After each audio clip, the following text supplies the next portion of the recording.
Hey, thanks, Mike St. Green, for unplugging our studio on the way out. Welcome to Phoenix, Arizona, where we are ready for tonight's big game between the Storm and the Scorpions. Alongside Tyler Falk, Ron Haynes on stats, Charles Doherty, I'm Cameron Irvine, Chris Curtis also back at our studios for half and post tonight for this big one between two teams that I don't think ever would have been predicted to be 4-5 at this point of the season. Charles, this is basically a playoff game for these two squads, and both come out here looking real nice tonight, ready to get a victory.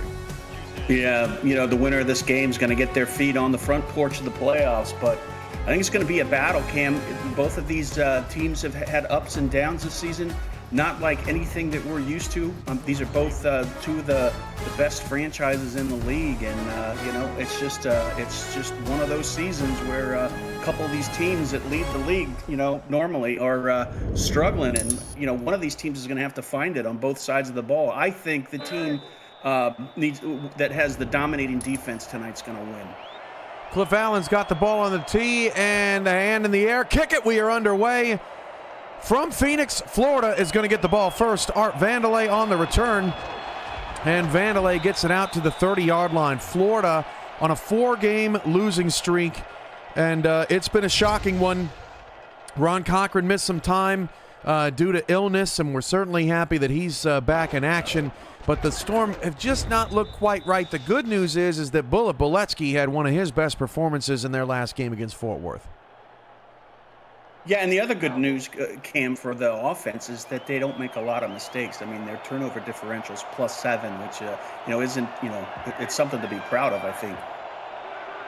Last time Florida lost 4 in a row, I'm surprised it's ever even happened at all, was at the start of season 20. They lost the first 4 games of the season, and they turned around and competed for a playoff spot there. This is Ron Haynes on the first pass of the night. That's complete for a pickup of 11. Yeah, nice short drop back in the from the snap by Cochran. I mean, I think we're going to see a lot of that tonight. I mean, that's a very aggressive defensive line for the Scorpions, and you got to get rid of that ball quickly. And the quarterback on the Florida side, Cochran, is that's how he does things. He reads the field quickly, gets rid of the ball quickly and accurately. 3.5-point favorite is Arizona tonight. 38.5 over/under. People were asking in the chat early on who the favorite was. Florida's in their light blue and whites tonight. Arizona's in their Arizona Knights all black. That pass is overthrown, and then 2 opportunities to get a hand on it. It was Rain Rie, but unable to come down with it. Yeah, in a game like tonight's, Rie's got to bring that in. I think every opportunity you got to capitalize on. I mean, I think this could be a nail-biter, and I think Rie's kicking himself. He wasn't able to hold on. Second down and 10. Ron Cochran over the middle to Haynes. There's a flag. Might have been a little shove on Wiseman, although that was very close to the 5-yard mark. It will be accepted, though, to give a fresh set of downs. It's actually on Sean Moore. Yeah, let's see this. I think it was, you gotta let him play football out there, Cam. I mean, that's like 5.1 yards, Charles. I mean, golly, do they got a tape measure out there? At least for Florida or for Arizona, it wasn't a major pass interference penalty. Just moves the ball up to the 49, and Haynes caught it anyway. First down and 10. Handoff now to Boletsky. He is tied up behind the line of scrimmage by J.R. Lawless. This Florida Storm offense, Ron Cochran, Bullet Boletsky, Chris Komisak in the backfield. Stephen Bush, Caleb Giffis, and Art Vandelay are your receivers. Rodney Smith and Ron Haynes are the tight ends. Randy Fatt III, Joseph Wade, and Greg McDonaldson are on the line. 7 all-star appearances between the 3 of them. Cochran to throw all kinds of time, and Ron Cochran runs out of time and then is sacked. Alex Constantine brings him down in his 11th SFL season. Yeah, Cochran has not been having a great season on the ground. I mean, he averages -0.7 per carry, and when he puts his head down and tries to run, I mean, I know the offensive coordinator, Art, is holding his breath. Yeah, never really been known as much of a runner. Neither is Ashley Jackson. There are a couple of quarterbacks in the league that have really gotten more dynamic with their legs recently, but not necessarily these two squads. They like to play it traditional as Ron Haynes goes in motion. 3rd down and 16. Cochran back to pass against just a 4-man rush. Cochran unveils down the field, and it is caught by Stephen Bush inside the 30-yard line for a Florida first down. A smart pre-snap adjustment there by Ron Cochran sent Haynes on up at the top of the screen, flooded that zone, and it allowed Bush to see an opening in that zone coverage. Sun setting here at Fatality Field as Florida and Arizona squaring off for the 9th time. Florida leads the series 5-3 all time as they make the cross-country trip to the great Southwest. Bullet Boletsky got off a couple of tackles, but still is unable to gain more than a yard. Rie on the tackle.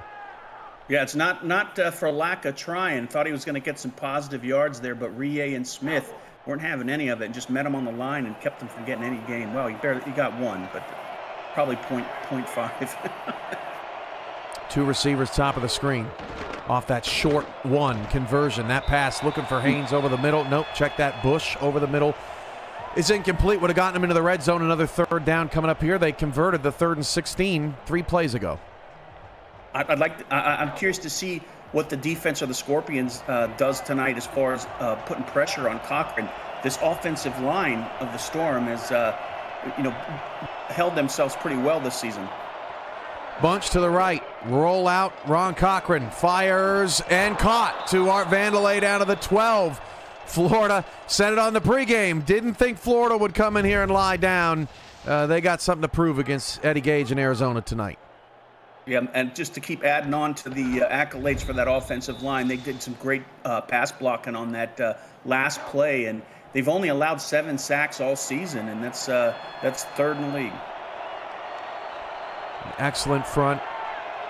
Arizona's already gotten to him once, but otherwise has had no pressure. Arizona brings an extra. Nobody gets to him. Cochran back of the end zone. Touchdown. Ron Haynes with the score. How about that from Florida on their opening drive? That was a statement drive, Cam. They, you can tell they put a lot of time in their playbook, and the offense for Florida is just fired up. Offensive line blocking crisply. Bullet Boletsky isn't going down on one touch, and Cochran is just throwing some darts tonight. The last time these two teams played in this stadium, we were here, Charles. Season 22, Week 7. It was another Monday night spectacular game, and Florida won that one 17-10 in a very contentious defensive battle. So far, so good for the offenses, at least on the Storm side.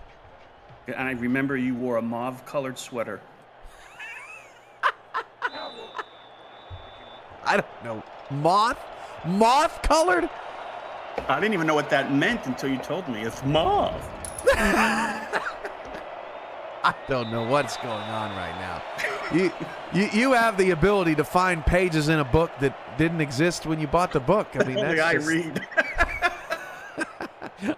I don't. You're saying you don't read? I don't read either. No, only I read. 1st and 10 at the 20-yard line. Moth-colored sweater. Oh my goodness, I've heard it all. Ashley Jackson is the quarterback for Arizona. She comes out and sends TJ Punk in motion in his 10th SFL season, 9th with the Scorpion squad. The handoff to Brad Jones right away, and Brad Jones has a 12-yard pickup for a first down. Impressive draw. I've been bragging on the Florida offensive line, but man, Arizona, they're nothing to take a hit on. I mean, they do a great job of blocking. They've got some huge. Every player on the line is about 315 or higher in weight, and man, they know how to lay down that blocking and get a hole open on that draw play. Jackson drops to throw, fires it, intercepted by Ryan Davidson, taken back the other way to the Florida or to the Arizona 33-yard line. Davidson this season with just 4 picks now to his name. What a play! That was great coverage too. I mean, totally blanketed. Just saw where the ball was going to go, read the route of the ball, and was just able to cut it off. Mark Lopez in the chat, isn't moth like a reddish brown color? Listen, sometimes when Charles says strange things to me, I just type it into Google and see what happens. Moth-colored sweater. You'd be surprised how many of them are out there. And they're all different colors too, so I don't know what to say still.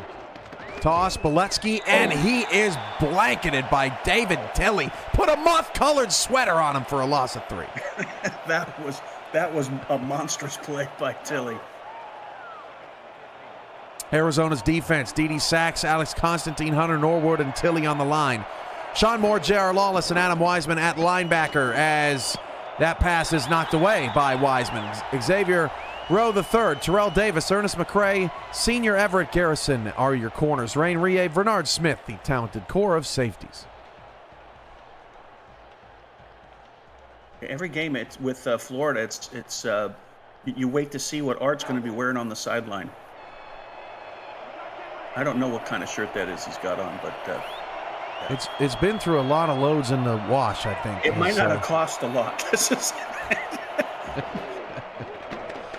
Pack to throw. Cochran looking, sheds a tackler, still on his feet. Ron Cochran gets away and not going to get the first down, but one of the most impressive runs of his career. One of the most impressive 2-yard runs in the season. Yeah, I mean, that's strength. That shows you how strong Ron is. Not very nimble of foot, but, man, he was able to get 2, and I thought it was going to be a disaster.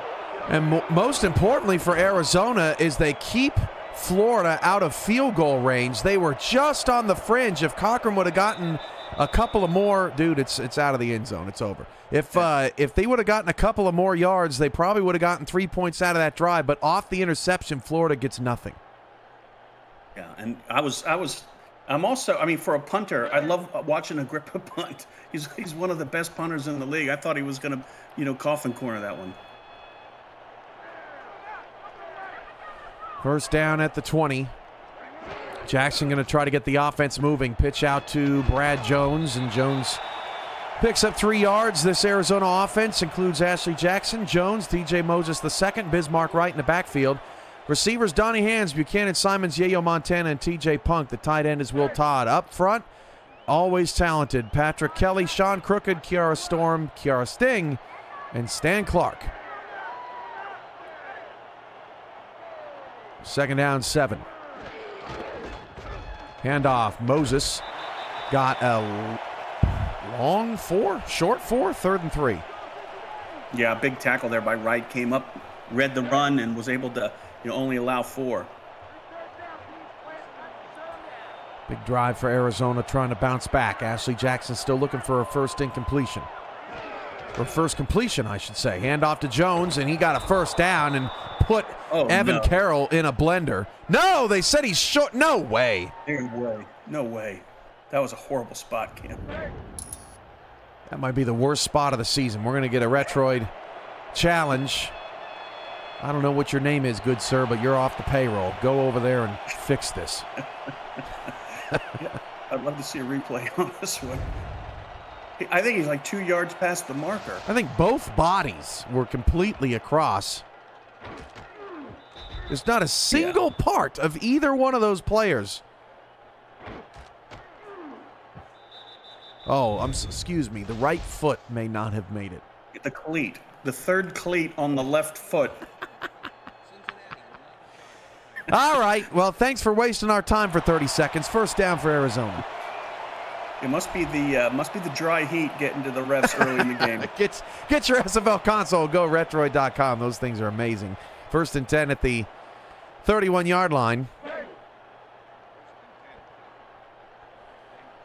Brad Jones so far this season with 3 touchdowns, along of 50, 528 yards on the ground, 17th in the league. He takes the toss play. Nice job by Evan Carroll. I thought Jones was going to get a handful there at least. Carroll locks it down. That was, I mean, you can't over glamorize that tackle, because if Carroll wasn't there to stop him, I think he would have gone to the end zone because there wasn't anybody behind him. Jackson, 2nd and 9, down the field, caught at midfield. Beautiful job by Yayo Montana for the first down. Yeah, that was a great catch Montana in traffic, and not too bad a pass either by AJ. Plenty of time in the pocket to go through the progressions, and she decided to roll the dice and throw it in between 3 defenders perfectly. And no offense to Florida, we've seen this set before. These numbers for Arizona are awesome, Charles. And as a broadcaster, we can get very pretentious about numbers standing out. Yes. We can definitely see these tonight.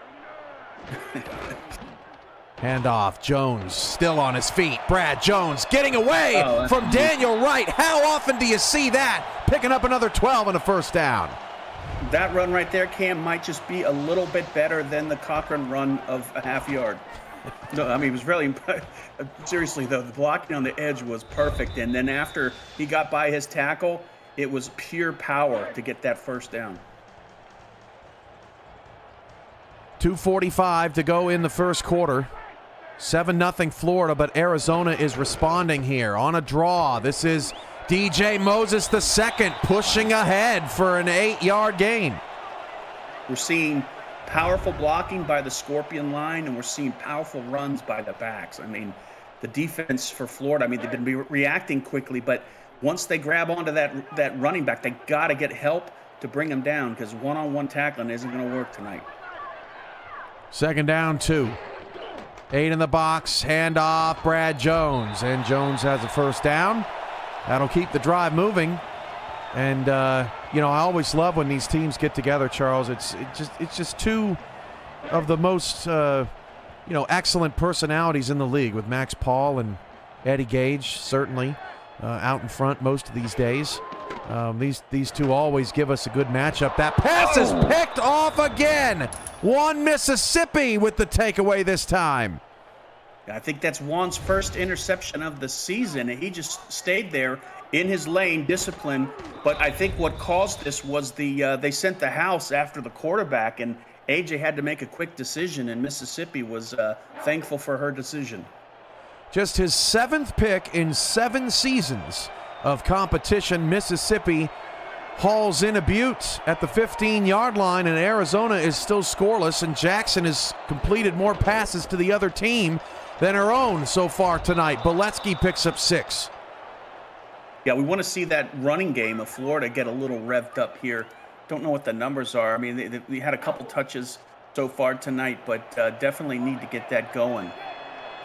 Arizona has not beaten Florida in the 4K23 era. Their last win was that thrilling season 19 quarterfinal 36-35 victory off the leg of Cliff Allen. But that seems like a distant memory, especially here tonight as Komisak throws a defender into the garbage to pick up 3rd and 1.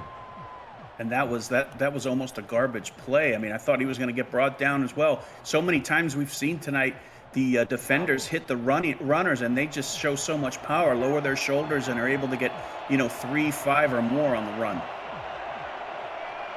3rd down and 1. Handoff, Boletsky got the first down.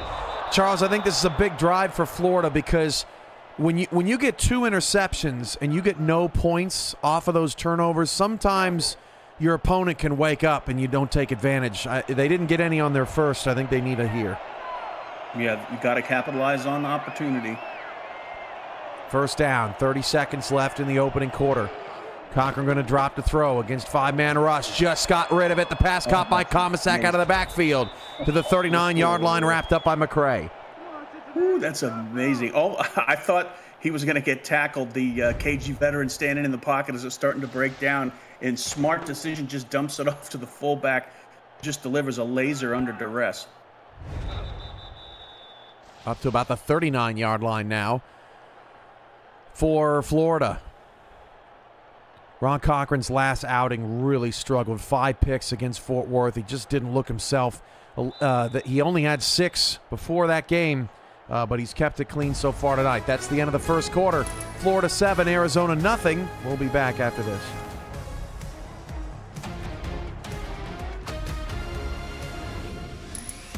Aerial coverage of today's game provided by Dags DroneWorks, aerial photography and videography services for real estate, events, marketing, and more. Learn more at dagsdroneworks.com. I think that's Eddie's weekend house. That's a Butte out there. It's not quite finished yet.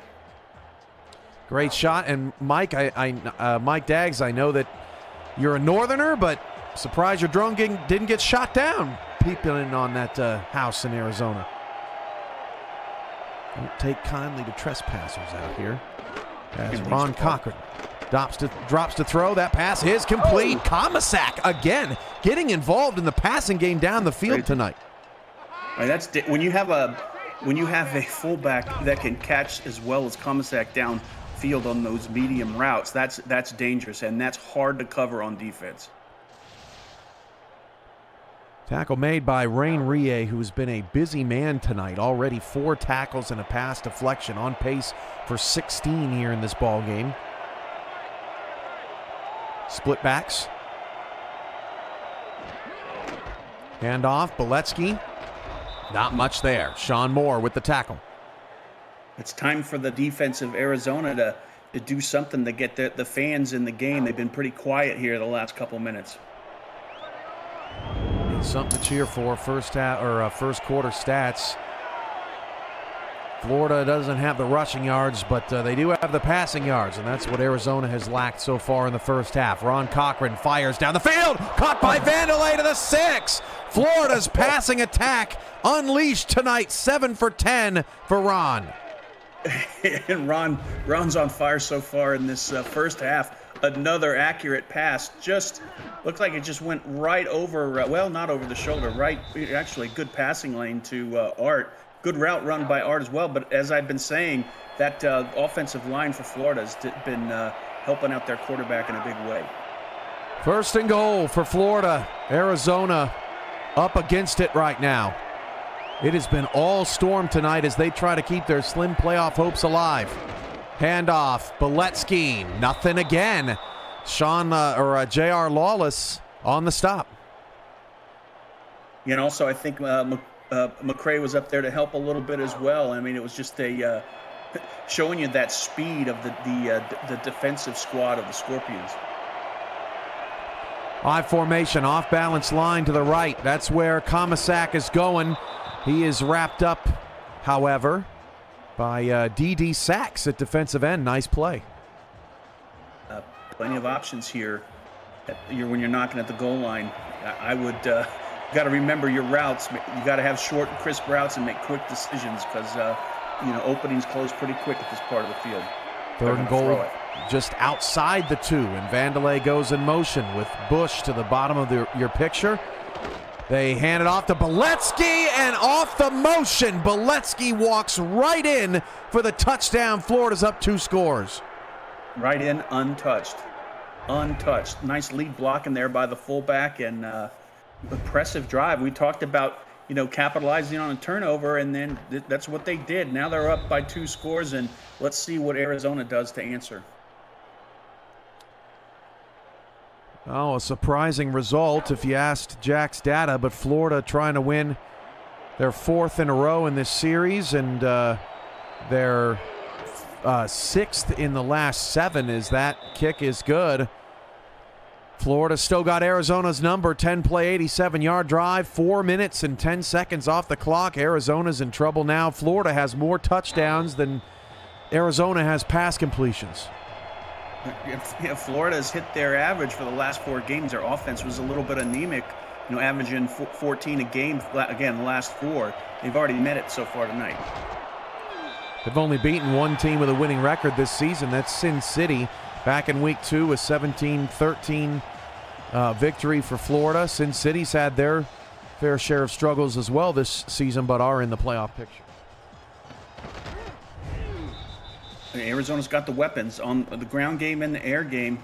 Let's see what AJ dials up here.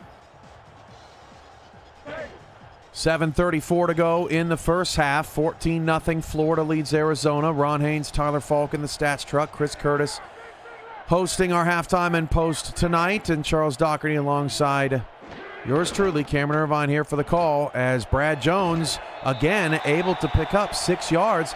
This is crazy, Charles. Arizona's got the run game going. Florida's got the pass game going. But right now, pass beats run.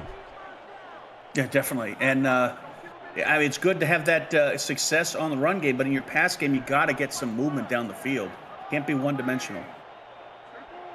2nd and 4. Handoff Moses. Not much there.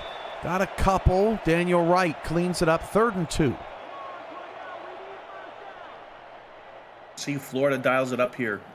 Haven't seen a ton, maybe 1 or 2 plays they dialed it up and were able to impact AJ on the pass. Let's see if they send the house in again. 3rd and 2. They'll stick with the ground game. Jones got it. 1st down to the 42-yard line. And with the way Florida's offense is playing tonight, Charles, I think Arizona would probably be wise to shorten this game with a running attack like this. Yeah, or keep control of the clock in their hands and just slowly, methodically go down the field. And at this point, they're probably going to throw a 60-yard touchdown when I see it. No, back to the ground. DJ Moses II gets 4 more. He's wrapped up by Adam Jones in his 10th SFL season. 2nd and 6. And neither of these, defensive lines have, imposed their will on the offensive line for either Arizona or Florida State. I mean, both sides have been blocking pretty well. They send Will Todd in motion, the tight end, out wide. Rolling to that side, Jackson fires short. That is incomplete. Was looking for Montana, who was lined up at tight end on a little crosser. Yep, a little sneaky play there, but well covered by the Florida defense. 3rd and 6 now. Jackson is 1 for 4. Yayo Montana with the only catch of the night. Bunch to the right. 5:41 left. Roll in trouble. Fires back across the field. And it almost looked like, Charles, that Jackson bailed on that play a little sooner than she wanted with pressure off the edge. Yeah, definitely. You saw that right around. The defender got right around the tackle and was making a beeline for AJ. And like a couple times tonight, she's had to make a quick decision. And the defense for the secondary, primarily for Florida, has just been locking them down. Deontay Stoneville was applying that pressure. And this has been kind of a mess in the first half for Arizona. A little surprisingly so here at home. The crowd is just dead right now. I mean, they don't know. I think they're just as shocked as we are. Yep, I just heard somebody in the parking lot sneeze. Allergies, man. The pollen is just crazy. The dust. It's the desert particles in the air. It's all those moth sweaters. Just 5:28. When I see a moth later, I'm going to think of you, Charles. 5:28 to go in the first half. Handoff to Comisac to start the drive. He picks up 4. If I were Florida, I would just do, run, eat up the clock. Don't get the ball. Try not to get the ball in Arizona's hands with any time left in it, because they're just kind of controlling the game so far. You don't want to give any chance for Arizona to get some momentum. 2nd and 6. Handoff, Beletsky. Beletsky gets the first down. When you look at Florida's season, Charles, it is a little deceiving. Yeah, they hit rock bottom in that blowout loss to Lexington. But they lost to Albuquerque by 7, Fort Worth by 5, Mexico City by 7. These are some of the top teams in the league, and they've been in every one of those games. Definitely. It just something happened in the last four games that they need to brush off. Cochran gets away again. Run! Oh my goodness! David Tilley, shut your mouth. Randy Fant III is also down. A rare offensive line injury there. A mess of a play there from Florida. Arizona getting angry. Yeah, that's one of the best linemen. Their number 1 tackle. That's not good. They got to figure out a way to protect their quarterback with Fat down. Those outside blitzes are going to start getting pretty dangerous. Arizona 16 sacks coming into the night, nearly top 10 in the league. Already has 2 in the first half. 2nd down and 11, 4:37 to go. Can Arizona start to get some momentum here? Comisac and Haynes lined up to the right. They'll go out and block for Beletsky, and that'll set up 3rd and 5. Yeah, I don't hate that. After a big play like that, you just got to settle down, run a draw play, get your wits together, and live for another play. So far tonight, Florida is 4 for 5 on third down conversions, including a 3rd and 16. Split backs in the backfield. Cochran drops to throw. He will dump it off short for the first time tonight, and he's ushered out of bounds. Adam Wiseman saves it as Florida, for the first time tonight, got James Bettis involved at running back. Arizona's defense gets off the field. Bettis was not going to turn upfield. He was making a beeline for that out of bounds mark. Punt from Agrippa. Quite possibly the best punter in the league. Tries to flip the field and will do so. Montana's just got a host of light blue jerseys right in his face, and will get it up to the 27-yard line, get helped up by a teammate. Coming up on the Monday Night Spectacular's halftime report with Tyler Falk and Chris Curtis. They'll recap the first half action in the desert. They'll play who's in but could be out, who's out but could be in, as the playoffs are coming up in just a few weeks. And Tyler sets up the MVP race with 2 weeks left. That and more on the Monday Night Spectacular halftime report. I'm interested to hear what his thoughts are on the MVP race, because it's not a easy decision. That was a great throw from Jackson. Jones gets 5. Yeah, the defender slid right through the it looked like the B gap. It was going straight at Jackson. She got a good dump off pass there. That's only her second completion this half, I believe. 2 for her first 6. Handoff, Jones got a couple more. Francis on the stop, but third down's been the bugaboo. Well, actually 2 for 3 tonight is actually surprising. They just haven't been in a lot of third down situations. But definitely, yeah, they can't make a mistake here. They just got to, focus on whatever they need to do to get that first down and keep the chains moving. Jackson, under I formation, will drop to throw. AJ looking for someone to get open. Fires down the field. That pass is incomplete. Todd was over there. So was Punk. That's who was the pass was intended for. Punk has not caught any of his 3 targets so far, and Arizona's got a punt again. Yeah, I think she had an option at the top of the screen with the back. Just did like a wheel route or a screen route out to the side, and was wide open. Punt is away from Arizona. Brooks Bernard. Vandalay with a little bit of space. Gets up to the 34. Florida is a touchdown away from, really making this a shocking snoozer. Yeah, and Cochran is playing like the Cochran of old. 72% completion percentage, 145 QBR. And 7 of his last 10.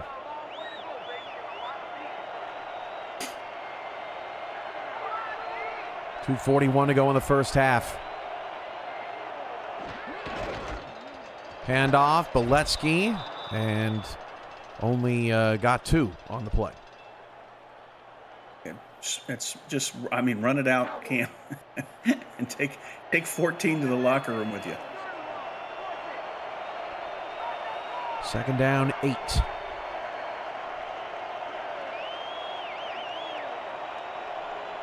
Haynes goes in motion.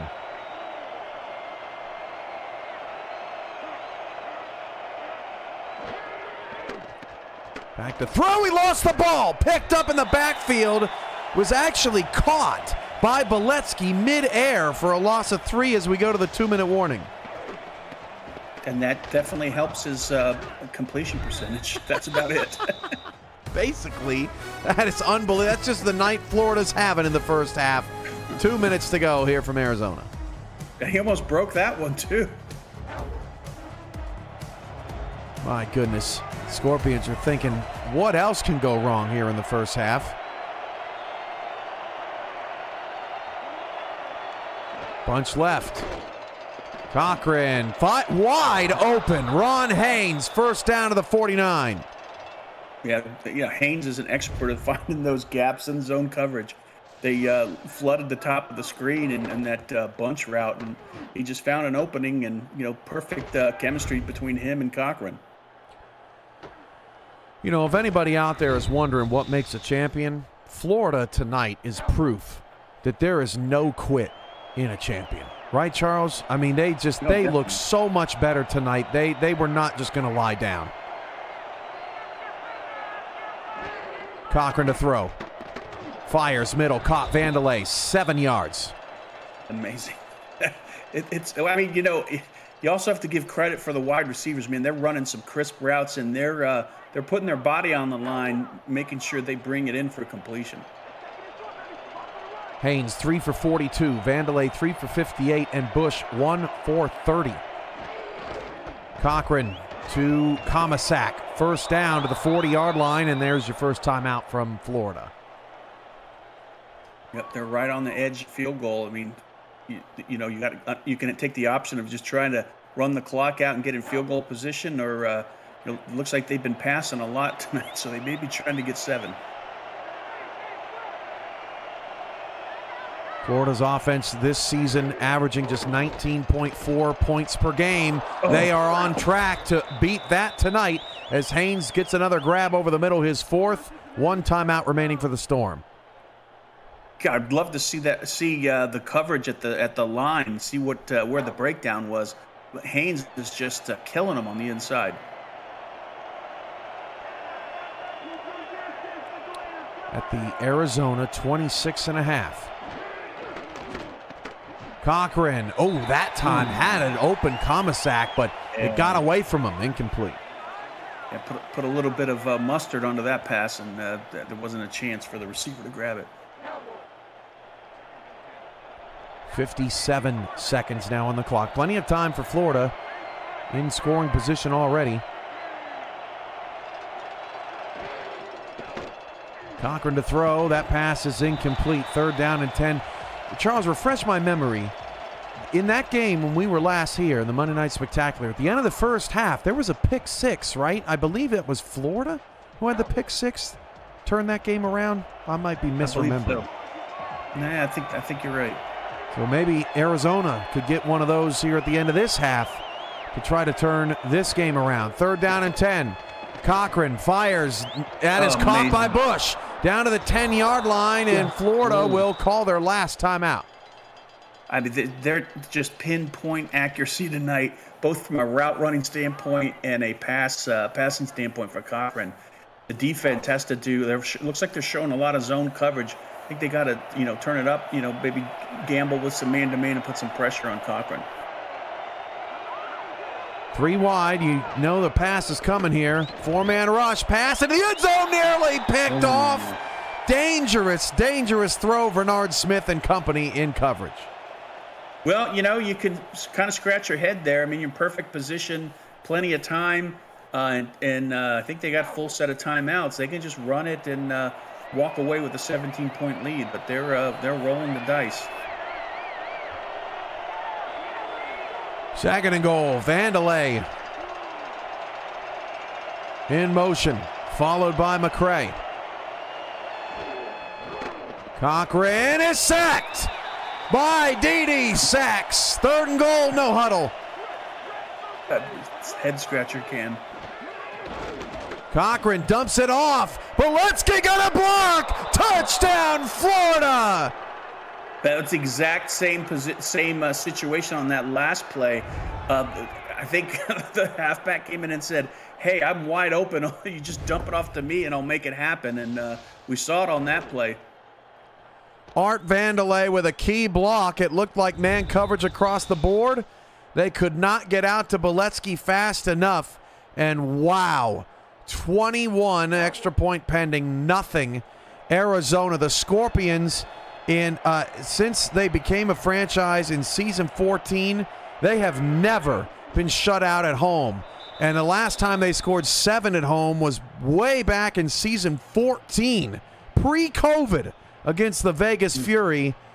This is a nightmare for Arizona. Yep.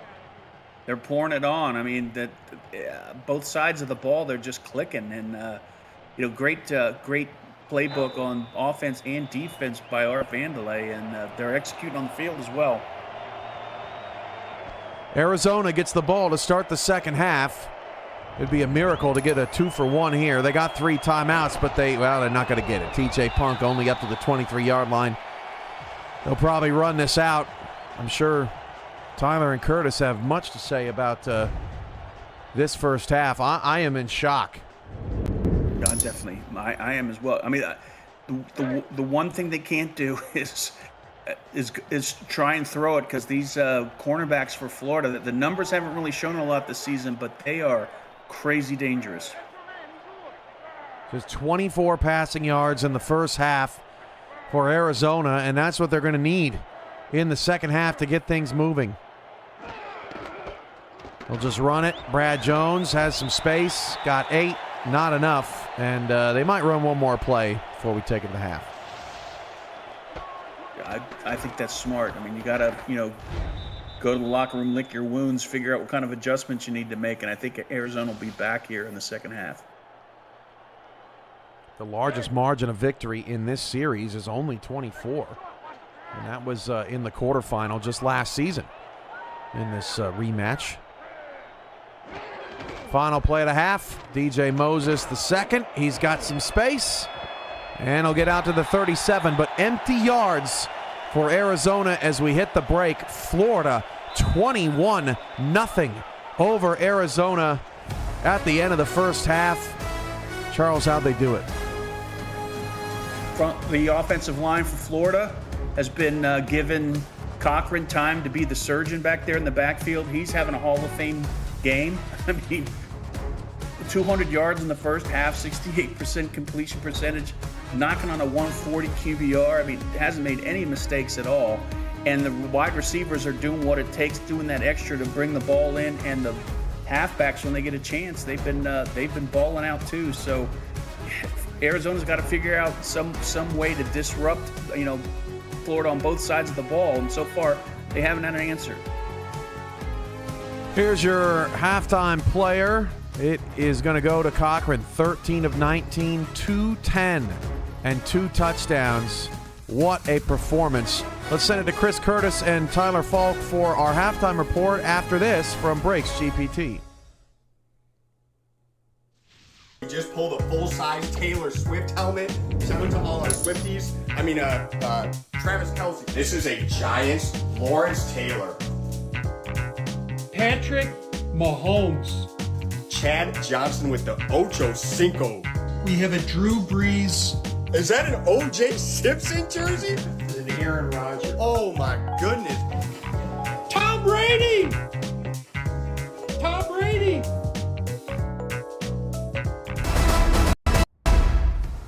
And with that, welcome into the Monday Night Spectacular Halftime Report alongside Tyler Falk. I'm Chris Curtis. Tyler, you're pulling double duty tonight, stats and analyzing with me. And looking at things the way it is right now, Florida is taking it to Arizona. You got the stats in front of you. Tell me just how dominant that Florida's been so far. Well, all I have to say is that Florida's only had 1 third down conversion, which they have not converted on. So The defense for Arizona hasn't been doing nothing. And as far as the offense goes for Arizona, if we look at AJ's passing completion right now, she is below 500% completion percentage up to this point. If we just take everything that she's completed to her team.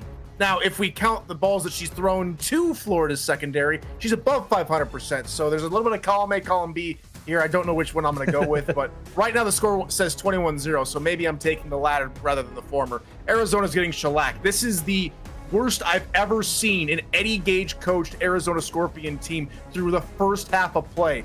Yes, they've been shut out twice, once to Sin City/Canton and the other time to Indianapolis back in season 22. But this is got to be the worst half of football in Arizona Scorpion history. That's a bold statement, and they've been around for quite a while. But let's give the people a reason to stick around for the second half, because if they've seen anything in SFL history, it's comebacks. And anything can happen in the second half. We need a full Jekyll and Hyde flip as far as this game is concerned. But you know what? We've seen it before. So it starts with Arizona having a good start to the second half as we go forward. 21-0 Florida leads Arizona at Fatality Field at the moment. Let's get into the content of this halftime show, and we're going to start with a little game that we like to call in or out. And basically, we're going to start with who's in but could be out. And Tyler, we have the playoff picture in front of us, and there it is right there. Let's talk about who of the playoff spots are in but could be out come 2 weeks from now. Now, I could say it could be Carolina because Florida's in the picture. Oh, wait, they're not in just yet. They have to win here so far, and that means the Skyhawks have the Eastern Division all wrapped up early in the season. That's pretty rare for the East Division to be wrapped up at this point. At the same time, we're going with a very different looking playoff picture than we've seen over the past couple of seasons. Yes, Baltimore's near the top echelon as per usual, but we've got Washington, a la St. Louis, a la Motor City, who's in the top for a bye, a first round bye for Washington, and then Albuquerque, who's only 2 seasons removed from being in contention. You've got the teams like Fort Worth who are 6-4, very, very stop and starty that are sitting down there in the echelon where they could lose their final 2 games of this regular season to be out. Same thing with Bossier City. A lot of the South Division teams that normally we see, fighting around this, mid to lower pack of the playoff picture because it's so tight. Right now Houston's in a top 4 position. They've run away with the South Division. So my number 1 team to be on the outside, on the inside, but having to look over their shoulder right now, I think has to be. I'm gonna go Bossier City here on this one, just because Johnny Pickler is going to be either the guy that gets them into the playoffs, or he's going to be the guy that literally throws them out by throwing an interception that cost them a game, maybe in week 15. That's how close the Bossier City playoff chances are. It's the quarterbacking play of Johnny Pickler. Okay, and the margin for error is very slim, especially after taking a pretty convincing loss this week to Vancouver. That was a pretty lopsided contest, and Bossier City ate the brunt end of that. My team that's on the inside looking out that could be looking in from out is actually going to be Queen City. This is a team that I would say they've found some pieces to maybe work with, but do they have enough of those pieces? And my answer to that right now is no. And I think that team that could take that spot would probably be Denver. DC also on the outside looking in, but they're in a spot where they could jump as well. Do you see DC looking at them as a spot that could jump into one of those playoff positions? Easily, I can see DC going in there. They're usually one of the more consistent teams, and right now at 500, I mean that's the picture of DC consistency as of the last few seasons. Denver has had a couple of good games that have gotten them to 6 wins. Yeah, and it's really a feel-good story for the Nightwings. As far as the teams that sit here, I mean, the way that Florida's playing, and after tonight, if they keep playing that way, they'll be the 15th, seed, not in the playoffs, but sitting at number 15 at the moment. So I've got to say, as far as the team that looks most likely to get in, especially with tonight's play against another team that's chasing the playoffs, I've got to go Florida here at the moment to be on the outside looking in. And I think they just edge out DC, who, again, if Bossier City falls and Queen City's in, Denver have that commons games lost to Queen City, and so Florida maybe sneaks in off of that. That's a very fair point. Florida still has a path to the playoffs as it sits right now, and if they keep playing like they did in this first half, it's almost a lock at that point. Do you see anybody on that list, just real quick, that is maybe that we don't talk about a whole lot jumping in, or is everybody we've talked about really the ones in contention for those last playoff spots? By some sort of miracle, maybe Arizona, but I think everything right now is pretty much set in stone. Yeah. We've got a lot of teams that are already eliminated. Mm-hmm. Maybe Atlanta, if they can put some things together, but again, they're going to need help. That's pretty much it. I think, if I'm reading my notes, I think Lexington's out at 5 and 6. Did I see that right? Okay. Yeah. Well, I mean, it's going to be very tight. The magic number is usually 7 for the seasons of the SFL. But even we've seen some teams with 7 wins not get in. on occasion. So it's very rare, but it does happen. Yep. Yeah. Tulsa at the time. Now Lexington was the poster child for that for a while. Let's handicap what could be a pretty different kind of MVP race with 2 weeks left in the season. You and I talked off air about kind of the way the MVP race is shaped out so far. And we figured out that quarterbacks ain't it, Chief. Talk to me about that, where you're at. It's, to me, you look at everybody at quarterback right now. And when you go to the stats page on simfl.net, you see the number one quarterback in terms of leaders without doing any sorting is Christian Brown. Yes, he's gotten over 2,000 yards passing. It's 2,606 yards. Then you've got his completion percentage. Hey, that looks pretty good. 61% completion percentage. But then you take a look at his touchdowns and interceptions. 11 touchdowns, 14 interceptions. It's not indicative of, he's leading him down the field, but he's just not converting at a clip that you would look like. So, well, then maybe you think, what do the touchdowns look like? Okay, Michael Brown for Queen City, 21 touchdowns, but then he's got 19 interceptions, and he's got just barely above 50% completion percentage, so he's not as accurate. And then you look at, okay, maybe who's got the least amount of interceptions? You look at someone like Mexico City's Jordan Sipe, who's only got 8 interceptions. But the problem is he only has 13 touchdowns, and he doesn't have a whole lot of yards. He's not completing passing yards over 250 yards a game. And so there's really no front-running QB this season, to me, that deserves the MVP in my humble opinion. And there's not enough to differentiate one player from another if you're looking at a QB MVP. So I think it has to go to a running back or wide receiver. There's a couple of them that are front running. Okay. Do you have any names you want to throw out there?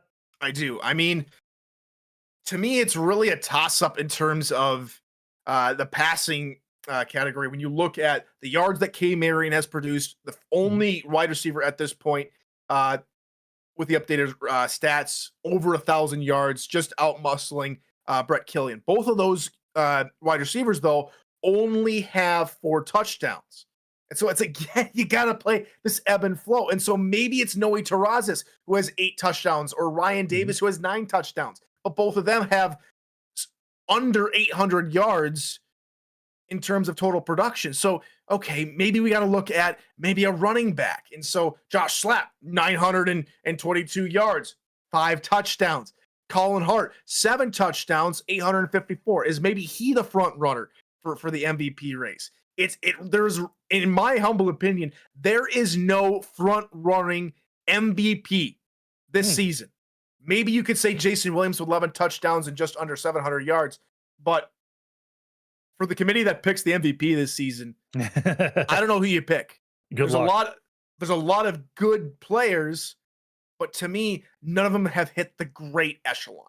Yeah, and I mean, maybe we see for the second time in SFL history a defensive player win the MVP this particular season. So I mean, there's a lot. I mean, you talked about the wide receivers. A lot of the wide receivers handicap comes from the fact that they play with quarterbacks that haven't been MVP frontrunners themselves. So the stats kind of match up there. That makes sense. So there's a lot to digest with the MVP race, and with no clear front runner, I mean, it's it can be a toss-up, no doubt about that. So that's good stuff. But we have more to come from Arizona. Arizona needs a big-time turnaround. They're going to try to find it in this second half. Florida is trying to get into the playoffs as well, and they're in the driver's seat at Fatality Field. 21-0 Florida as we get back for the second half. Cameron Irvine and Charles Doherty on the other side. This has been the MNS Halftime Report.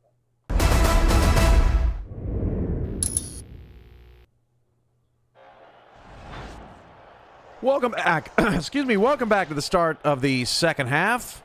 Thank you, Chris Curtis and Tyler Falk, for the great halftime report and analysis. It's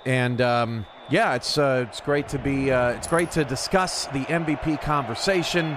It's great to discuss who's in and who's out in the playoffs. It's that time of year, Charles, the best time of year. And right now, Florida is making their case that they're not dead yet, and they could still sneak in here. Oh yeah, definitely. They're playing probably one of the best games this season, and they're doing it at the right time. And this is a big test for Arizona. See what they've got. I mean, if good coaching on the Arizona side, I'm sure they're going to make some adjustments. I'm excited to see what they do to try and counter this Florida team. And just like some Arizona players are saying in the chat, look, if Florida can do it in the first half, we can do it in the second half, and that is absolutely true, and that's the right mentality to have. Hand off to Brad Jones to start, and this has been the one thing that's been working for Arizona. They just haven't been able to put it together consistently. Jones, 64 yards on his first 11 carries. They need to get something of a passing game going. 2 completions in the first half. They can't execute that way this half. Yeah, that ain't going to cut it. Ashley Jackson, 14th in the SFL in completions with 140, so it's not like she doesn't know how to throw the football. That's the first down to DJ Moses, the second. Yeah, but the secondary for Florida is just, looks like they got her number, so hopefully we see maybe some new wrinkles on that offense for Arizona. First down for the Scorpions. Third straight run to start the half. Brad Jones still running extremely hard, gets 4 more yards on the play. 2nd and 6. Yeah, I think it would be good to have some short yardage completions for Ashley to build up some momentum here, so she can be confident and fire away on those deep routes. Moses, not much. And the second down runs have not been as successful as the first down runs, Charles, and it's put Jackson in a position where it feels like almost all of her throws have been on third down so far tonight. Arizona's 2 for 4 on third down. Yeah, they got to do something to help her. They got to have 1 or 2 routes in the short to mid range, maybe going across the middle or going to the sideline so she can dump it off if she's under duress. 3rd and 5. Looked like she might have been looking to dump it off and then fires down the field. I think Davidson knocked that away from Punk, who is still catchless. That's not the way to start the half. Arizona will punt. Was that deflected, Cam, or that just was he not expecting the catch? I couldn't tell. That happened so fast. It was hard to say. I think it got poked out there at the last minute, but Punk looked like he thought he had it. Yep. That's unfortunate. Vandalay up to the 33-yard line, and we'll see how Arizona's defense can adjust to Ron Cochran, who had a sensational first half. 210 yards, 2 touchdowns, no interceptions. Yeah, the Arizona defense kind of, it surprised me that they've got 3 sacks on Cochran. I didn't think it was that high, so they're definitely getting through that offensive line. We've been complimenting them all night, but the D line for Arizona, they are doing their darndest to try and upset the apple cart. Toss to Comisac to start the first drive of Florida's second half. He'll get a couple. They've got plenty of options on the Florida side that's been working that whole first half. I mean, they've been successful off tackle, up the middle, passing plays. It's just incredible. They can just keep doing what they did, and I think they'll be sitting okay. 2nd down and 8. Fumble and picked up by Florida. Unbelievable. Wow. Arizona needed that ball to bounce their way on that one. I thought they had it. I thought, was that Wiseman that had a shot at that one? I couldn't tell. A lot of bodies there by the ball. Rodney Smith makes the biggest play of his rookie season, perhaps, for Florida. Recovering that fumble. That's now 2 fumbles for Florida that they've both recovered. Cochran 3rd and 8. Pass deflected, incomplete. So Arizona's defense gets a much-needed stop. Now the offense has to get going. Yeah, that was huge. I mean, they were getting penetration on the through the blocking scheme, and the coverage downfield was very solid. So now they get the ball back, and let's see what they can do. Ron Cochran, 210 yards in the first half, on pace for 420. The last time he had a 300-yard passing game, Charles, was over a year ago. 388 yards as that ball is going to go into the end zone. 388 yards on March 2nd against Vancouver, of all teams. He threw 4 picks that night. Tonight, no interceptions and 210 yards in the first half. Yeah, he's he brushed the dust off his shoulders, and now he's out there winging it around like a teenager. Oh, they marked it down inside That's the amazing. 1 yard line. So they said that there was enough of a possession there for Florida to pin the ball inside the 1 yard line. So now it's back to Brad Jones, and we might not see Jackson pass this deep in her own end zone. I was surprised that they ruled that down. That was a huge punt by Agrippa. I mean, holy smokes. 11 season veteran. He knows what he's doing. And that ball just died right at like the 2 yard line, did a half turn. And I thought it was in the end zone. But Moses breaks a tackle and gets a huge first down for the Scorpions offense to give Jackson a little breathing room. yeah, they needed that. They needed that big time. They had to get away from that end zone. It could have been disastrous. And, well, we've got some light here on the Arizona offense. Over 100 yards on the ground tonight for Arizona. 1st and 10. We called for more production in pregame out of this rushing group as Jones picks up 4 yards. Arizona averaging 122 rushing yards a game this season. That's 9th. That's the last series they ran 1-2 and then pass. Let's see if they maybe try and slide in something sneaky here from a pass standpoint. Yeah, they've fallen into that run pass pattern here this evening, and they hand it off to Moses. He is just shy of a first down. 3rd and 1. Well, I don't think he crossed, but not the best spot. I don't think the crew tonight, the ref crew, is doing the best on ball placement. Well, and that doesn't even look like 1. That's that looks like inches to me. 3rd Definitely. and a very short one. Handoff. Brad Jones, first down to the 24, and the drive continues. Yep, it's eating up a lot of clock. They gotta get some points on the board. I mean, it's great that they're running effectively, but need a little bang going on. 5:15 to go in the 3rd quarter already. Halfway through the 3rd and no change on the scoreboard. Handoff, DJ Moses, the 2nd, first down and more. 40 all the way to the 44-yard line. Right, saves a touchdown. Well, that'll do it. They responded on that play. Great blocking on the edge for Moses, and after that it was just all Moses. Great running and showed his athletic ability there, getting through those defenders. And they needed that. Arizona was dying for a big play on offense, and Moses delivered. First down and 10. 4:40 to go in the 3rd. Just the one pass here in the first half, and that was incomplete as well. That is James Jeravicius going across the formation. They hand it off to... Oh, he fumbled the ball! Jones dropped it right into the hands of Ryan Tobin. Oh, my gosh. That was unfortunate. And, the Arizona running backs have only fumbled once this season. And, man, golly, that was a horrible time to fumble, man. They're making a good drive down the field, and, man, that's unfortunate.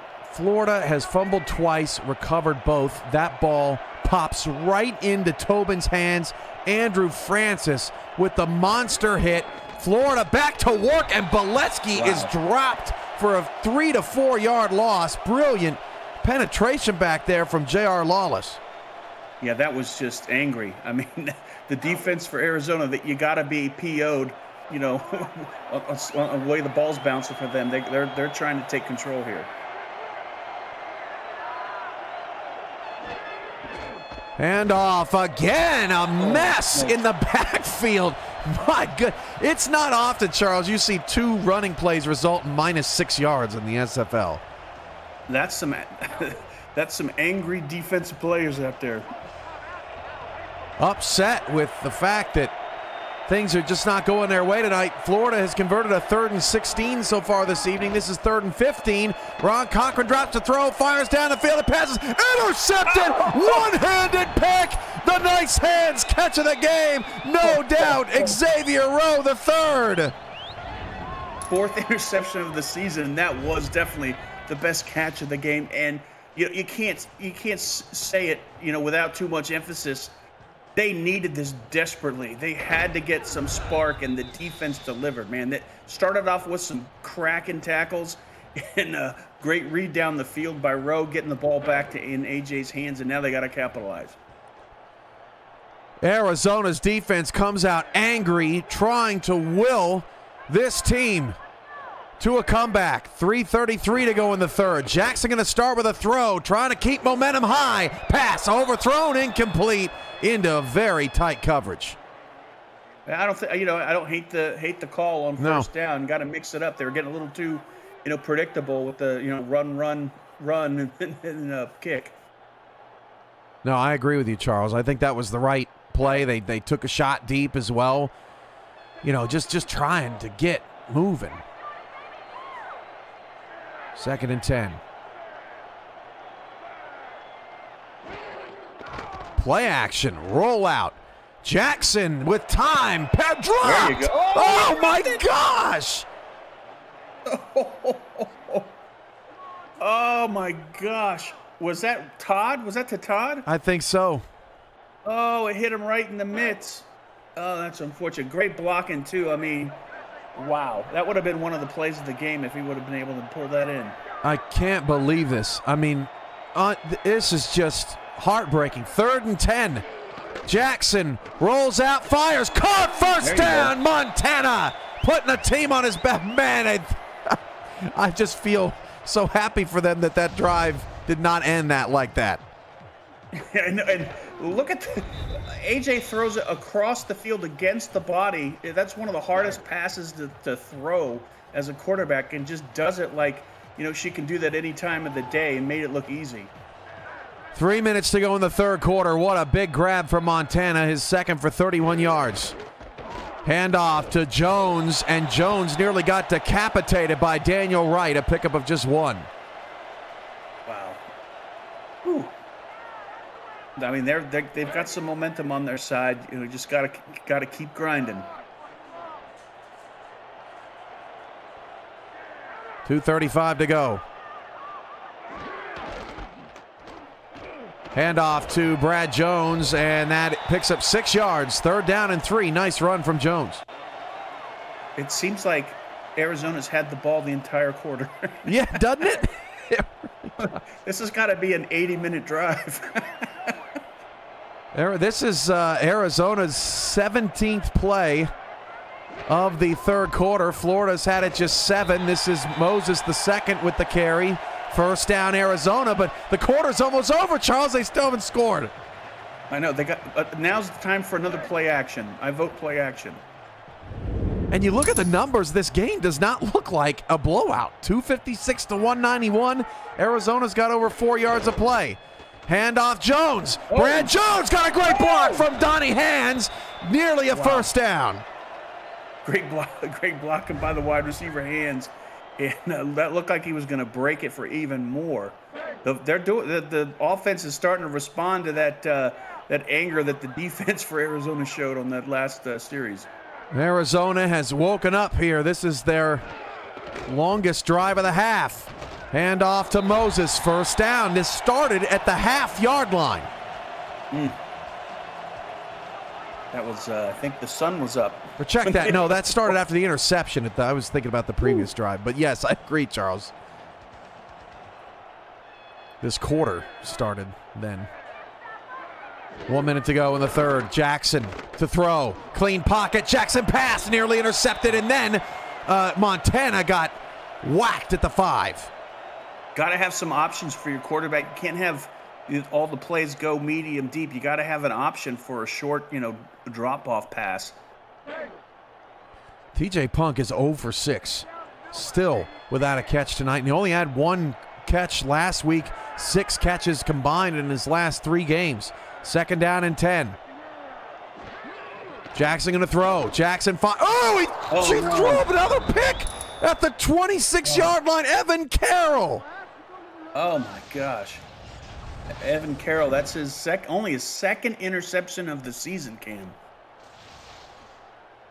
And it just, when it rains, it pours, man. I mean, they're trying. It's just that Florida on both sides of the ball, they're just not giving in. That was a gut punch, Charles. I mean, for the first time all night, it felt like Arizona had it going. My gut hurts. And now Beletsky will take off and pick up 9. Wow. That's so frustrating. You're getting some momentum. You think, hey, maybe we're going to put something on the board, and then just like that, it gets taken away. Florida has Indianapolis and Baltimore left on their schedule.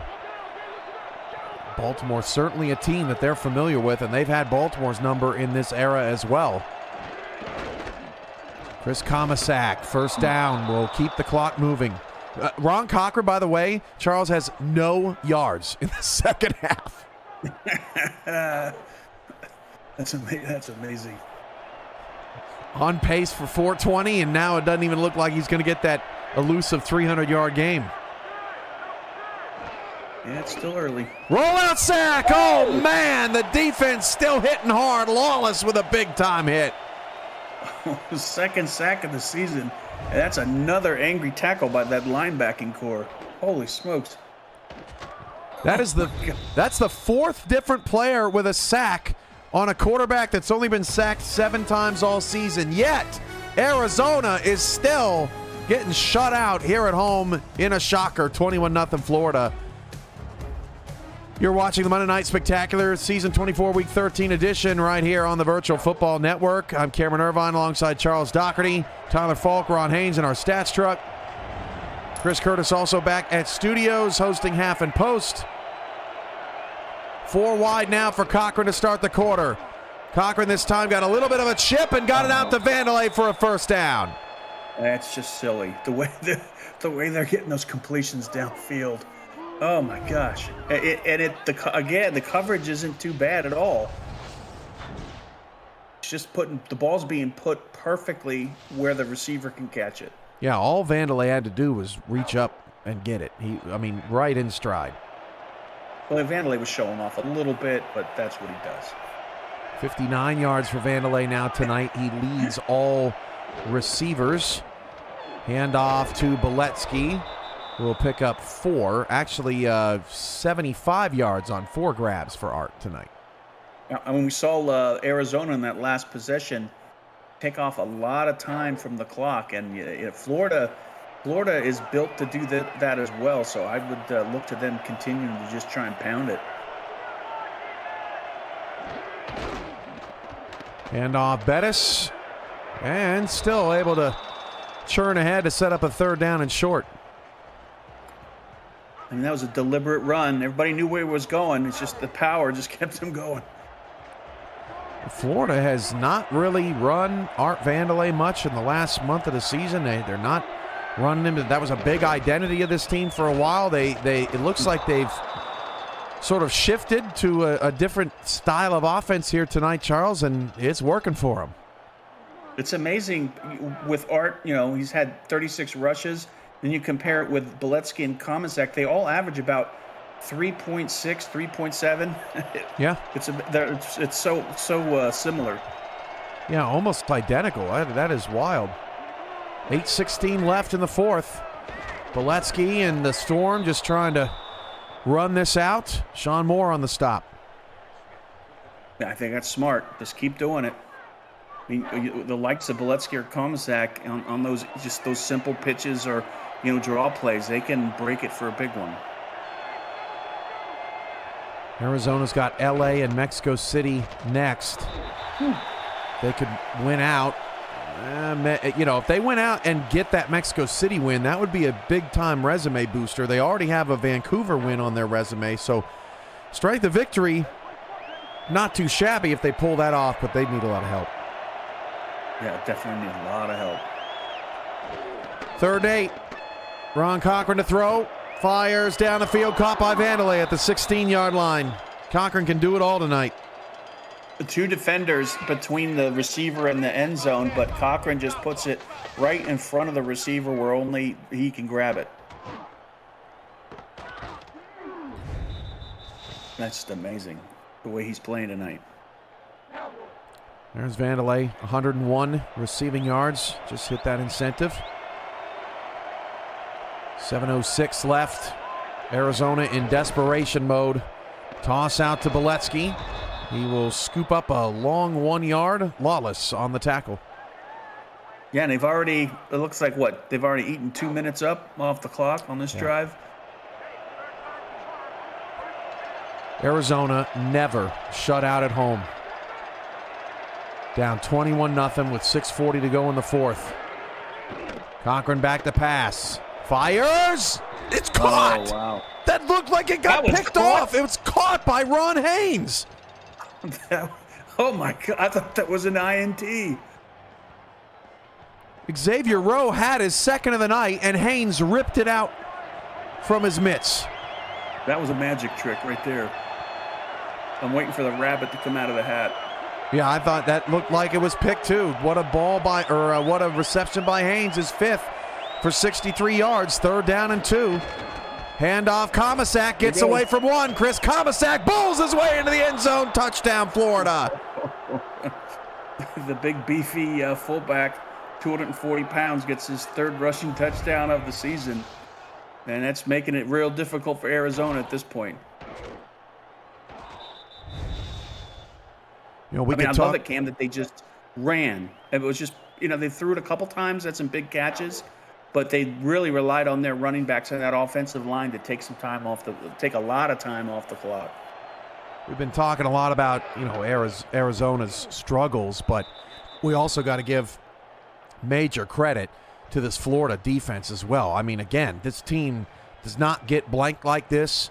There's still 6:04 left, but I mean, what an impressive performance by Florida. It's just sensational how they were able to turn this team around in a week. Yeah, both of their number 1, number 2 cornerback, have interceptions so far tonight, and that's like, the Florida defense of old. That was, a no-fly zone when you tried to pass against them, and tonight they're, showing flashes of it. Ashley Jackson has not completed has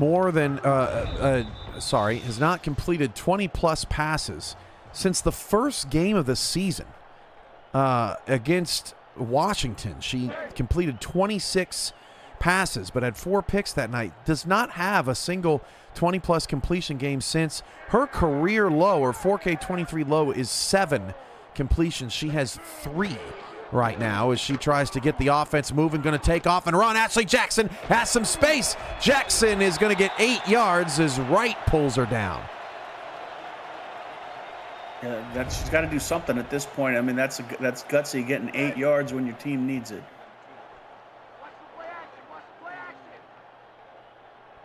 Second down and 2.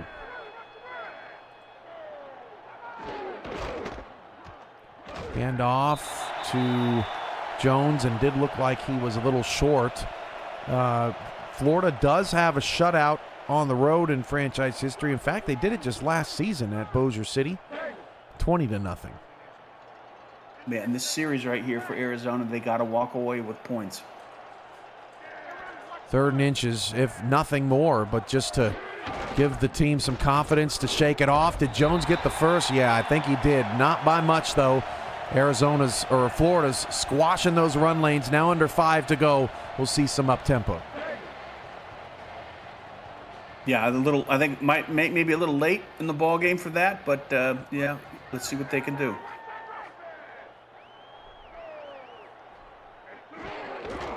Handoff. Moses got 2. Here we go.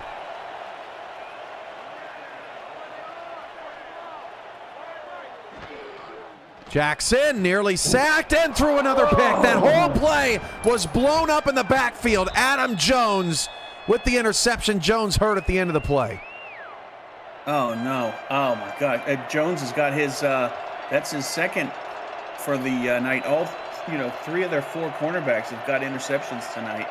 And I think, like you said, it started with that blitz package that Florida threw at Arizona. Just totally gave no options for AJ and threw it into the crowd, and it turned out to be an interception. Oh, I hate to say it, but Jackson has more completions to the other team right now. What a rough night. 4:26 to go in the fourth. Look, we just report the facts. 1st and 10 of the Florida 41. Handoff. Oh, Comasack! Get out of here! Chris Comasack! You don't have to kick them while they're down. I think my teeth are sore after that one. Dang, look at this. Ooh. Boom. Look, that was a 2 forearm to the head. That's illegal in like 10 states. I think that's illegal in wartime. That is just brutal. Comasack up to 41 yards on 9 carries. 4:21 left in the fourth. Boletsky takes the handoff. Well, partner, I was looking at week 15. We have no Monday night game in week 14. Week 15, it looks like our flex play is Minnesota and Sin City, assuming that that Denver beats Oklahoma City this week. That game would mean that a Minnesota win clinches them the Central and potentially eliminates Denver. And a loss for Minnesota means that Denver would clinch the Central, and it could be a potential eliminator for Minnesota. Of course, Sin City is 6-4. They got a lot to play for as well. All of the South has something to play for, so that's going to be earlier in the week. But Monday night, week 15, that's looking like our big-time game, Charles. It's in Minnesota? At Sin City. Oh, at Sin City. Okay. That's going to be a good one. 6-4 Samurai, currently 7-4 Minnesota on a bye, preparing for that game. Man, that's going to be fun. Frank Bernstein, the former coach of the Canton Classics, is a part of that staff in Minnesota. Very interesting ball game over there. They know each other. They certainly do. Under 3 to play, 3rd down and 1. It's all semantics at this point, whether or not Arizona's going to get shut out, as Lawless actually prevents Florida's drive from continuing. I think we'll see a Marcus Agrippa field goal. Next week, Charles, Washington and Bossier City flexed into Friday. So that's going to be the first game with Mike and Gerald. Bossier City's got a tough schedule down the stretch, and they got to win one of these games.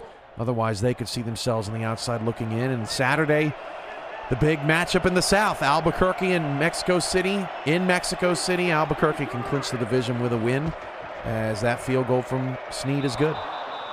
Yeah, I think they decided to bring Snead in to kick it instead of Agrippa. Yeah, my bad. I haven't seen Snead all night, man. Sorry, Ethan. He's got to get 3. I guess he was out there for 4 extra points. Hey, let Agrippa kick it the way he's been punting tonight. Snead on the kickoff. From the 7. Punk on the return. Still catchless tonight. Gets up to the 35-yard line. 2:14 left. Now they gotta put points on the board. They don't want to get a goose egg. That's like the worst. I don't want to go down in history at all.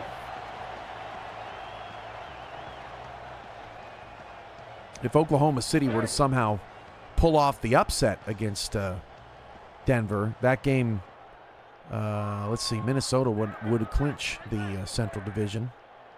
Renegades in the chat right now, hearing their ears burning. 1st and 10 at the 35. Will Todd goes in motion. Jackson to throw. Incomplete. Looking for Todd. Yeah, just the passing game was. I don't know if it was the great play of the secondary of Florida, or if it was just a bad book or whatever. But that Arizona passing game, I don't know if I've ever seen it like this. When you got a 31-0 game, it's a little bit of both, I'd say, Charles, in my view. I mean, Florida's defense outstanding, but, Ashley Jackson in this Scorpion pass game has been struggling the last month. You can see that in the numbers. Jackson to throw, that is just 10 miles out ahead of Buchanan Simons, who's only been targeted twice tonight and also has no catches. Oh, they need something. Gotta walk away with some points here. An impressive evening for Florida.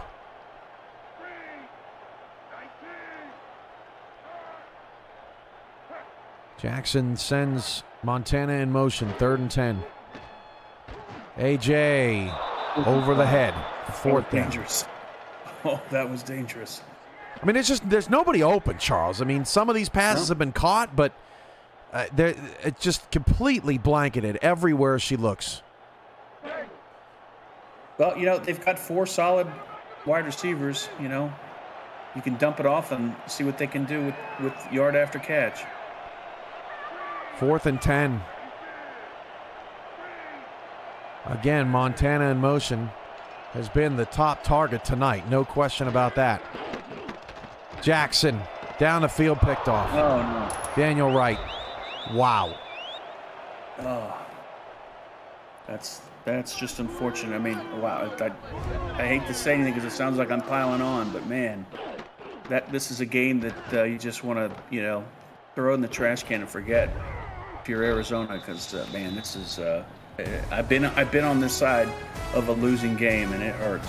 Listen, Tyler and Curtis are going to be here in postgame previewing Week 14. Please stick around, and yeah, hopefully they don't have too much more to say on Arizona, because I feel bad just reading the news right now, Charles. It's been a dark night for the Scorpions in their history, and though look, they're not totally out of it yet, as Comisac is going to talk to Coach Gage on the sideline or something. I don't know where he's going, but Arizona's not done yet, and they got the team on your schedule right now, Los Angeles, that has the longest losing streak in the league currently. So that's who you might want for a get-right game, but yeah, they just got to shake this off and burn this tape, I think.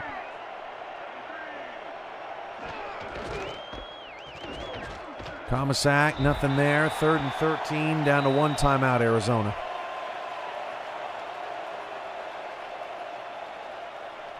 Well, Charles, a lot of options for player of the game tonight. Any thoughts?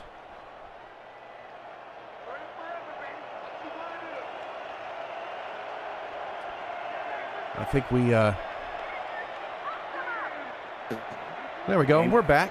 Sorry about that, Charles. That's on my end. Right. Any thoughts on players of the game tonight?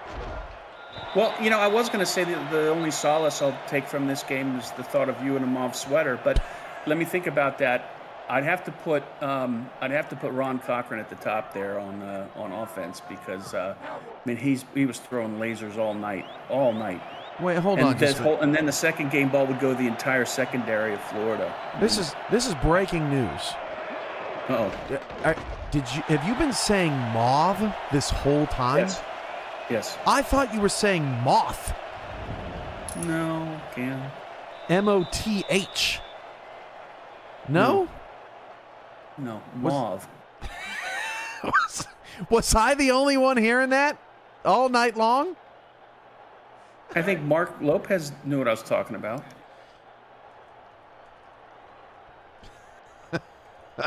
I have to put a poll in the chat. Oh, in your sweater.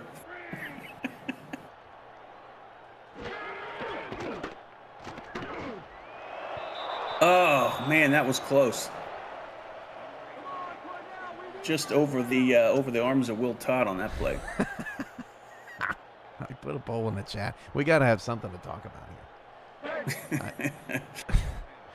Moth. What in the heck is a moth sweater? You said moth-colored sweater, so that's what I was trying to think of. What color is a moth?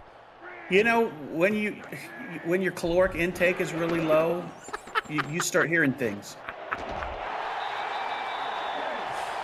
Whatever. What now? The blind guy's telling me how to hear. It's outrageous. You need some sustenance. I really do. I have not had good nutrition today. That pass is incomplete. 2nd down. And this is a very long 1 minute and 13 seconds, my friend. Well, that's why I put a poll in the chat about what you said about a sweater. I mean, We need some sort of entertainment. We got 66 viewers here sticking with us. I mean, kudos to all of you to stay for Sweater Talk and Arizona incompletions, 3rd and 10. But I think Sweater Talk plays. I mean, seriously, we should think about that. The boys at halftime should start wearing sweaters. Bo asking if this is the first time a quarterback's completed more passes to the opposing team. I don't think so. I mean, there's been some difficult nights out there, but for Ashley Jackson, it's probably her first. Man, this is not normal. There's another screen that was set up and not thrown, or at least so it appeared, but there is a pass interference here that's going to move the chains. Hey. What does that put them on? The 37. Okay, still got a ways to go. Robert Henson, we love the league. Yeah, that was amazing. Yeah, that was obvious. Yeah. Ryan Davidson going square dancing out there. Now listen, 21 votes, 48% of people thought you said moth. So it's not just me. That's because they're supporting you because they feel your pain and they're trying to make you feel better. You know? I appreciate it out there, guys. I would too if I was listening to the game. I'd vote for you. But not enough people out there felt sorry for me to give it the win on the poll. Just almost. TJ Punk targeted again. That is incomplete. 0 for 7. Oh my gosh. This has gotta walk away with a couple completions in a row here.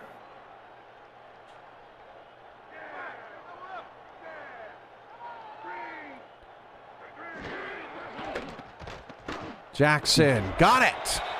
Near a first down. That is a catch for Donnie Hands, his first of the night. Great grab. 3rd and 1. And great ball placement as well. Spike on 3rd and 1, Charles. That's not ideal. Under a minute to go. That's what happens. Yep. They've still got time to do something, but they got to do it quick. 4th and 1. 50 seconds left. Trying not to get shut out. Fatality Field has never seen it. Jackson. Dump off. Caught. Will Todd. Wow. Save the drive. Hurry up.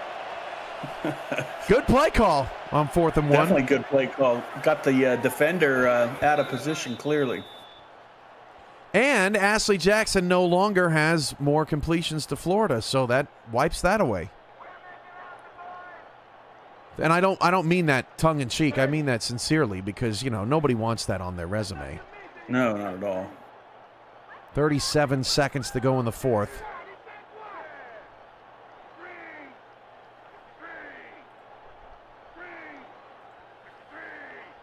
Sending Punk in motion. Come on, TJ, get you one. 0 for 7 tonight. Jackson tipped around and almost picked by Wright.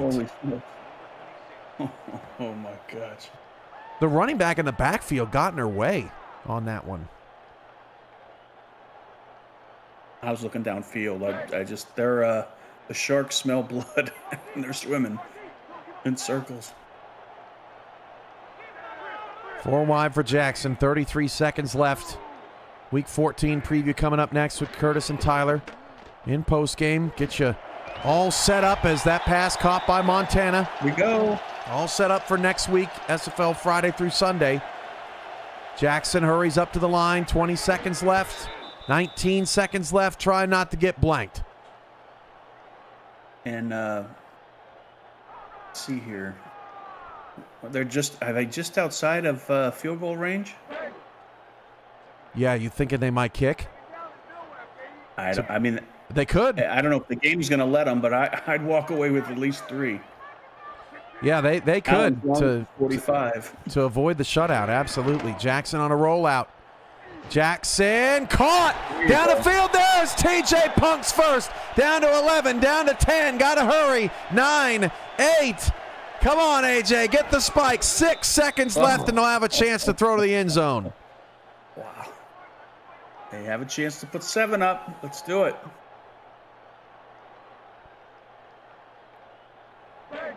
Trust me, we're not cheering for Arizona. If anybody out there thinks that, you can watch the last hour and a half of reporting. But no one wants to see a team down and out. Ashley Jackson fires. That pass is incomplete. 3 seconds left. Whew. Crazy.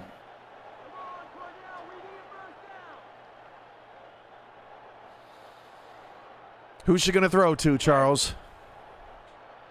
She's gonna go for Yayo in the end zone. How about Simons, the only player on this score with not a catch? Jackson to throw. Overshot everyone, and that is it. Arizona shut out at home on a Monday night. Never thought I'd see the day. 31-0 Florida, the final. Your final thoughts, Charles? Again, I hate to pile on, but just a perfect game by Florida in all aspects. And it started with Ron Cochran. I mean, you got to give credit to that offensive line. They got a couple sacks on Cochran, but man, when he had time back there, he was just slicing and dicing all night. And he only had 240 yards, but man, 15 for 23, 65 completion percentage, 2 touchdowns, and man, he was spreading it around. And you can't say enough about his gameplay tonight. Your final score, Florida 31, Arizona nothing. We'll see you back here in a couple of Mondays from now for a big-time game to end the Season 24 regular season. For Charles Doherty, Ron Haynes, Tyler Falk in the Stats Truck, I've been Cameron Irvine. Tyler and Curtis have your post-game report coming up next, and we'll preview a major Week 14 with 2 weeks left in the regular season. Can't wait to see how it all finishes out. Take it away, gentlemen.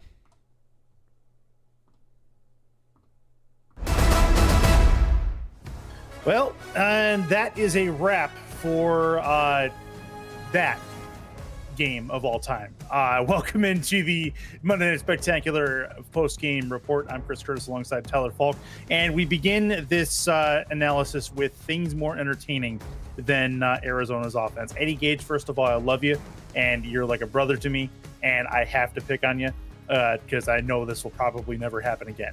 But things more entertaining than Arizona offense, I'll give one. Tyler, you give the next. Cameron and Charles talking about mauve versus moth sweaters is at the top of my list. Give me yours. The upcoming show, Sweater Saturdays with Sweater Talk Saturdays. Michael Irvine is probably more interesting than what just happened. I mean, that was a way to weasel that one in. The one thing I can say is Ashley finally completed more passes to her own team with that final drive. Also, the Ashley, rushing game. by the way. Yes. Yes. The running game was, except for the fumble, the running game was phenomenal. Over 150 yards on the ground for the rushing game, but not even 100 yards to speak of for the passing game. I mean, Florida was perfect. Florida was perfect. I mean, this is the worst game in Arizona history. This is the lowest point in the entire franchise history of Arizona, because for my money, Arizona's eliminated. They're not officially eliminated, but for all intents and purposes, Florida now has tiebreaker on Arizona. Florida's going to be a better team come the end of the season. This is lower than the inaugural season for Arizona when they went 4-8. This, to be shut out for the first time, the largest shutout they've ever played in against themselves. This is only the third shutout in Arizona franchise history. And for Florida, they did what they do best. They come in, they play perfect football, which Eddie Gage has played against Florida before and has known what Florida is supposed to do, but they can't do it. This entire offensive attack for Arizona, which we've seen throughout this entire season, does not work. It does not work. We've seen it. That's why they're so inconsistent this season. I'm frustrated for Arizona because whatever game plan that Eddie has came into this game has not provided entertaining football. For the fans of Arizona, for the players of Arizona, and for Eddie Gage, I feel for you. Something's got to change because this was inexcusable. This was, I can't even say anymore because I see you. I see you. That's exactly I say nothing because there's no points on your scoreboard. The whatever game plan came into this game with, put it into the sun if you can, please. That'd be good. Okay, so good news for Arizona. Like Cameron said, they're not dead yet. They have LA on their schedule. They're on the outside. I think as far as looking in at postseason. They're on the outside anyway. But the point is that they have a very outside chance at this point from getting in. So they need a win against LA. That is their season on the line there. But I see you. I see your frustrations, and I understand them. This man, Tyler, was very animated taking a peek behind the scenes at what this game did to him. It was a sight. It was a sight. I don't think I've seen Tyler more animated at any SFL game. So, anywho, we cap week 14 or week 13 with that, and that's a look at the playoff schedule or playoff picture going in after that game is done. Florida still somewhere in that mess. But they have the inside shot now. Yeah, they're sitting in the 15th spot, so that's good stuff for Florida. But let's take a look at what week 14 has for us, because this is going to be a do or die week for a lot of different teams. And we, Tyler, if we can bring it full circle for a second, let's talk about what's happening Friday. Give me your game. It's Washington, Bossier City, or Fort Worth, Pittsburgh. Which one are you watching? I mean, both games have a South Division team that's in the 9th to 12th spot. I think Fort Worth is in the 9th spot and Bossier City's in the 11th spot. For me, it's got to be Washington City. I'm thinking Motor City. Washington versus Bossier City in that regard. Can Pickler at home, crucially, help Bossier City help the Steamers off to a big win, or will Washington continue their quest for Albuquerque's first spot in the playoffs? Again, really good game on the other side, Fort Worth and Pittsburgh. How about you say something, a couple things about that? Let's talk about Fort Worth and Pittsburgh. Pittsburgh is out of it, and that's understandable. But at the same time, they have a chance to play spoiler with a Fort Worth team that has been has been consistently inconsistent this season. They sit in 6-4. I wouldn't say that their season's on the line in this game, but it's pretty darn close. They lose to Pittsburgh, and they're in trouble. So this is a must-win game, I think, for both of these, or for Fort Worth for sure, but Pittsburgh for pride wants to win that game. Looking at Saturday, there's 4 really good games on the schedule for Saturday. It starts with Albuquerque and Mexico City. That game already has a chance to be very, very good. DC, Baltimore, Arizona, Los Angeles, which we alluded to earlier, and then Indy, Florida. All of those games have a must win to every single one of the 4. Give me your choices. Which one you want to look at? I'll give you the South Division tilt, but I'll take DC and Baltimore because Baltimore, again, a win for them helps solidify a top 4 spot. A DC win secures their playoff hopes even more so. I think that's going to be a really good game. The North Division always provides a lot of good fireworks with those two teams. DC and Baltimore, always a big rivalry game. Can't wait to watch that one. Mexico City and Albuquerque have to be the one to talk about on this day, and not any slight towards Arizona, LA, and Indy, Florida, but this game is a huge game for Mexico City at a stadium at Wilson. They have a chance to vault into a bye spot if they get a win here, because they will tie with Albuquerque and own the tiebreaker over them as well.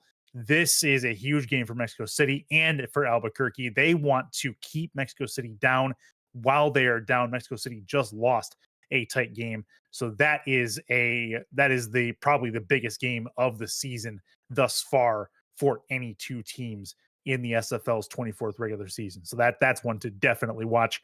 Again, Arizona, LA, and Indy, Florida going to be your other 2 matchups. And then we look at Sunday.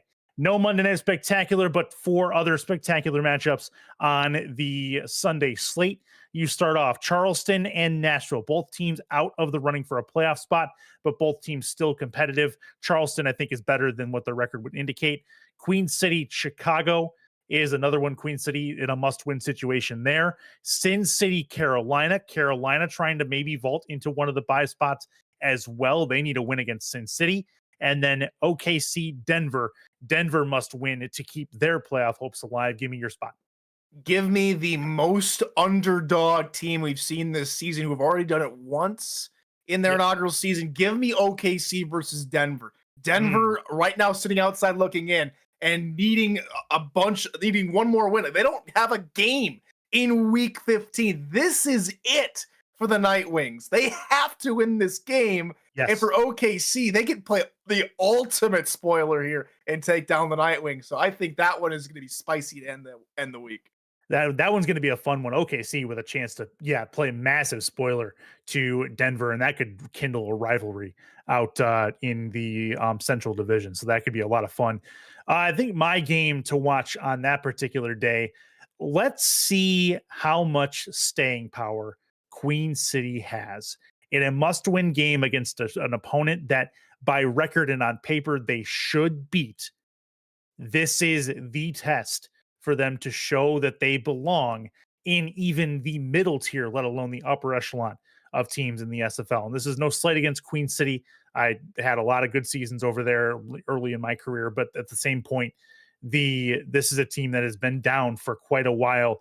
They are trying to punch through the upper weight class to get into the playoff picture and maybe make some noise. So this is a huge game, the biggest game in a long time for Queen City faithful and their players.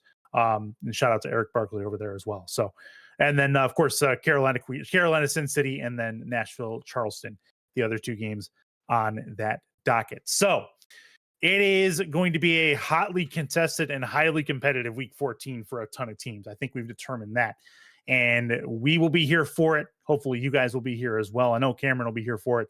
And Charles, hopefully will be on the call for one of those games going forward. But a lot of fun times left with 2 weeks left in the regular season. It's the most wonderful time of the year, trying to figure out who's going to go to the 24th SFL playoffs, and we hope you're along for the ride. For Tyler Falk, Cameron Irvine, Charles Doherty, Ron Haynes, and Tyler Falk, who was the other stats guy, I'm Chris Curtis saying goodbye and good night from the Monday Night Spectacular studio. We will see you for week 14. Have a good night.